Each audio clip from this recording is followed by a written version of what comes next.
महाकौटिक और सारिपुत्र में संवाद हुआ। अब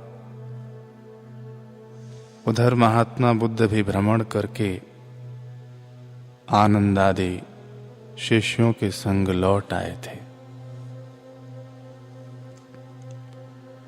वे अपनी पत्थर की शिला पर विराजमान हो चुके थे, जिसे व्यासपीठ भी कह सकते हैं।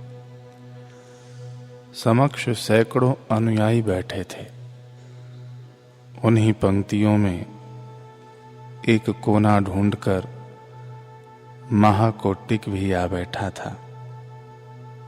अब भी मुखमंडल पर उदासी थी, हृदय में आशंकाओं की घनघोर घटाएं थीं। सामने गुरुदेव थे, सागर जैसे शांत, सच्चित आनंद स्वरूप। अपने सर्वव्यापी चेतनापूर्ण नेत्रों से वे सभी साधकों को देख रहे थे, सबके मन पड़ रहे थे। उनकी निगाहें मानो रोगों की जांच कर रही थी। सबकी पीड़ा का जायजा लिया जा रहा था। महाकौटिक की वेदना भी गुरुदेव की निगाहों से छुपी न रही। इसलिए आज के उपदेश का आरंभ ही उन्होंने एक कथा से किया। महात्मा बुद्ध ने कहा कि पूर्व समय की बात है। प्रचेतन नाम का एक राजा था। एक दिन उसने अपने राज्य के रथकार को बुलाया। उससे कहा कि हे सौम्य रथकार, आज से 6 माह बाद एक भीषण संग्राम होगा।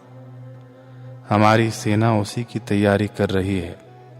क्या इस बीच तू भी मेरे रथ के लिए पहियों की नई जोड़ी बना सकेगा? रथकार ने उत्साहपूर्वक उत्तर दिया, हाँ महाराज, बना सकूंगा। 5 माह 24 दिन गुजर गए। रथकार राजा के सामने उपस्थित हुआ। एक पहिया सौंपते हुए बोला, देव, 6 दिन कम 6 माह में मैंने निरंतर पुरुषार्थ करके यह एक पहिया बनाया है। आप इसे स्वीकार करें। राजा प्रचेतन ने चिंतित स्वर में पूछा कि हे सौम्य, संग्राम में मात्र 6 दिन शेष रहे हैं। क्या तुम इतने अल्प समय में दूसरा पहिया भी तैयार कर सकोगे? रथकार ने कहा, हाँ देव, तैयार कर दूंगा। 6ठे दिन रथकार पुनः राजभवन में उपस्थित हुआ।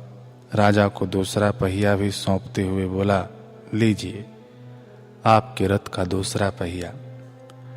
राजा प्रचेतन ने दोनों पहियों को साथ साथ रखा। फिर प्रश्न किया कि रथकार, दिखने में तो ये दोनों ही पहिए एक समान हैं। दोनों में तिनका भर भी भेद नजर नहीं आता।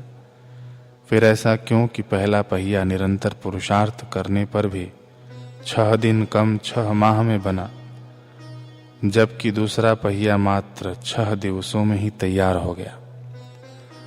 रथकार ने बड़ा मार्मिक उत्तर दिया कि राजन, निस्संदेह दिखने में दोनों पहिए एक समान हैं, परंतु इनकी गुणवत्ता में जमीन आसमान का अंतर है। इतना कहकर रथकार ने दूसरा पहिया पूरे वेग से धकेल दिया। पहिया घूमते हुए आगे दौड़ने लगा, पर इस वेग का प्रभाव समाप्त होते ही पहिया लड़खड़ाकर गिर गया। रथकार बोला, देखिए राजन, यह 6 दिवस वाले पहिए का व्यवहार है। इसके पश्चात रथकार ने पहला पहिया भी सवेग धकेल दिया। वह गति से दौड़ा और फिर स्थिर हो गया, परंतु गिरा नहीं, सीधा खड़ा रहा। रथकार बोला, कुछ समझे राजन, 6 दिन में बना पहिया क्यों लड़खड़ा कर गिर गया और 6 दिन कम 6 माह में बना हुआ नहीं गिरा? क्योंकि 6 दिन में बने पहिए में अभी बहुत से दोष हैं जिन्हें मेरी अनुभवी आंखें ही देख सकती हैं। इसकी नेमी टेढ़ी है, इसके आरों में भी कसर रह गई है, इसकी नाभि भी संतुलित नहीं है, इसलिए यह लड़खड़ा कर गिर जाता है। राजा ने कहा, सौम्य, क्या ये सभी दोष पहले पहिए में नहीं है? रथकार ने कहा, नहीं राजन, पहला पहिया जो लगभग 6 माह में तैयार हुआ वह पूर्णतः निर्दोष है। इसकी नेमी सीधी है, इसकी आरों में कोई कसर नहीं छोटी है, इसकी नाभि भी संतुलित है। यह पहिया बिल्कुल सधा हुआ है, इसलिए यह अपनी धुरी पर घूमता है, स्थिर हो जाता है, गिरता नहीं। राजा ने कहा, परंतु सौम्य, दोनों पहियों के तुम ही निर्माता हो, दोनों को तुम्हारे ही अनुभवी हाथों ने तराशा है, फिर पहला पहिया निर्दोष पर दूसरा पहिया सदोष क्यों रह गया? रथकार ने कहा, क्योंकि राजन, पहले पहिए के लिए मुझे पर्याप्त समय मिला, इसलिए मैं उस पर तसल्ली से काम कर पाया, पर दूसरा पहिया पर्याप्त समय के लिए मेरे हाथों में न रहा, इसलिए मैं कुशलता पूर्वक उसे साध नहीं पाया। यह कथा सुनाकर बुद्ध ने कहा कि आप सभी सोच रहे होंगे कि मैंने यह कथा क्यों सुनाई। वह रथकार कौन था?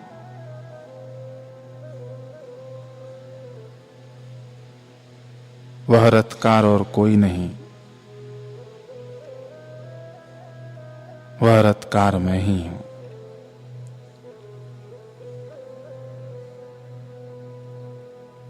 टेढ़ेपन, लकड़ी की कोर कसर को दूर करने में कुशल इस काल में मैं तुम्हारे साथ हूं। अब मैं अपने शिष्यों के मन, वाणी और व्यवहार को साधने में कुशल हूं। तुम सबके व्यक्तित्व का निर्माण कर सकता हूं, तुम्हारे मन के टेढ़ेपन को साध सकता हूं, तुम्हारी वाणी की कसर दूर कर सकता हूं, तुम्हारे व्यवहारों के दोष छांट सकता हूं। इतना कहकर महात्मा बुद्ध तनिक ठहर गए। उनकी दृष्टि सैकड़ों अनुयायियों में से छनती हुई सीधे महाकोटिक पर जा टिकी। महाकोटिक सिहर गया। बुद्ध ने नेत्रों से अथाह करुणा बरसाई, मानो एक दिव्य याचना की अपने शिष्यों से, कुछ मांग रहे हों कि हे साधकों, हे शिष्यों, मैं तुझे निर्दोष बनाना चाहता हूं, बस मुझे तसल्ली से स्वयं पर काम करने दे, मेरे कुशल हाथों में स्वयं को सौंप दे। मत पूछ मुझसे कि मैं कब और क्यों तुझ पर प्रहार करता हूं। ये प्रहार कभी हाथों से होंगे, तो कभी निगाहों से होंगे, तो कभी वाणी से और कभी व्यवहार से, क्योंकि मैं तुझे साधना चाहता हूं। कोटिक भीतर तक भीग गया। सच में यह तो गुरु का उत्कृष्ट प्रेम है, जिसके बारे में सारिपुत्र बता रहे थे। कोटिक का सारा रोष धन्यता में बदल गया। वह गदगद होकर खड़ा हुआ, मन ही मन मौन प्रार्थना की कि हे गुरुदेव, मैं अर्पित हूं, मैं समर्पित हूं, मेरा सारा टेढ़ापन, सारे दोष हर लीजिए। मैं लड़खड़ा कर गिरना नहीं चाहता, स्थिर होकर खड़ा रहना चाहता हूं। गुरुदेव ने भी मौन स्वीकृति दी। प्रातःकालीन सभा समाप्त हुई। इस तरह सद्गुरु ने सुबह के समय अगणित उपदेश दिए ताकि इस जगत को जागृत सवेरा मिल सके।